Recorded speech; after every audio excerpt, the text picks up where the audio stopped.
Hi, I'm Tim. Welcome to Watchbox, and thanks for logging on. If you love this watch, email me, tmosso@thewatchbox.com. It's in the description below. Your purchase and pricing email question line for buying this or any watch you see on any Watchbox platform. Reach out to me directly, tmosso@thewatchbox.com. And today we're discussing a lovely model that was new for 2018, the Tudor Heritage Black Bay 58, a better sized and proportioned Black Bay that gives you all of the tech and spec of the standard 41mm watch. This timepiece is perhaps a little bit more faithful to the history of the Rolex and Tudor Submariners that inspired the modern-day Heritage Black Bay collection.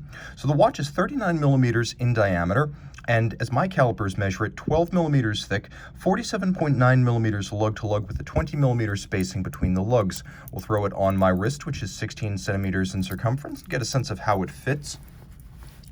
It has the footprint of a vintage watch, but it is far more solid than a vintage watch. Both the bracelet and the actual bezel and case assembly feel considerably more robust than even a well-preserved vintage watch, so it's very much a modern user experience. And with the 200-meter diving depth, a silicone hairspring, a chronometer certification, this is a real modern-day dive utility watch. But you can also see that it is low enough to fit underneath the cuff, and it's actually 0.8 millimeters thinner than a Rolex Submariner, so it's even thinner than its big brother. Now, the watch is nowhere near the edge of my wrist. You can see down the barrel as well as from over the top, and I'd recommend it for a wrist as small as 13 centimeters circumference, so this is a valid unisex option, and a valid option for those who perhaps prefer the look and stance of a vintage watch, but don't want the snake's nest of Franken counterfeiting and condition issues that come with true vintage pieces.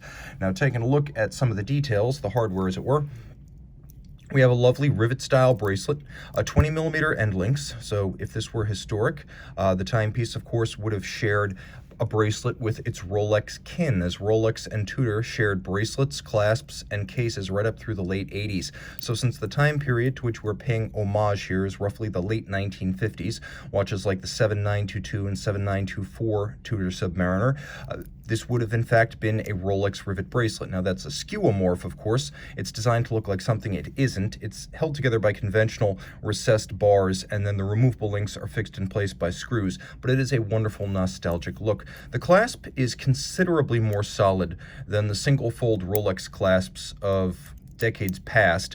It is not quite as robust as the milled-out solid block of a modern-day Rolex Oyster clasp, but it is remarkably solid, secure, and equipped with upscale features like these recessed spring-loaded ceramic pin snaps so that the metal of the clasp can never aggress against the ceramic, so the tolerances will always remain tight and snappy over time. You have a clamshell lock. You can see the Tudor shield built into the clamshell interface, and then, of course, we have another pointed base referencing the shield logo at the edge of the clasp. Taking a quick look inside, you can see a couple of divots have been drilled inside the clasp, allowing you to use your strap tool to re-anchor the bracelet inside the clasp for micro sizing.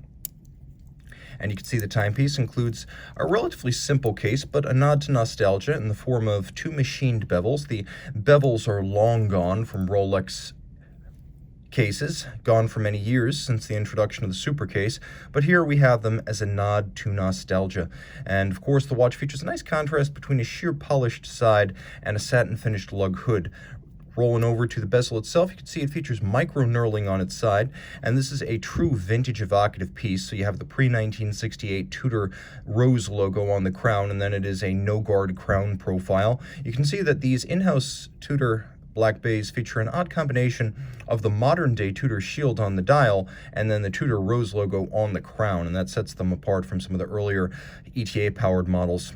On the dial, a nod to two different eras of nostalgia. You've got rose gold applique indices, so not printed like the original watches. This is a higher grade applique dial. Tobacco brown base, it's somewhere between black and brown, and then you have a lovely gilt or rose gold printed chapter ring outboard. The dial base itself evokes older Tudor Submariners, but the hands recall the late 60s to mid 70s Tudor Submariner snowflake, so a couple of different eras of Tudor being honored here. The bezel is a lovely piece, as I mentioned. With the micro knurling, it's a pleasure to grip. Let's hear it. And you can see right here, 1, 2, 3, 4, 5. It is a 60-click bezel, and it has a wonderfully crisp detent to it. The watch also has unidirectional bezel action, so it's not truly like a vintage Tudor. It is a modern-day dive watch.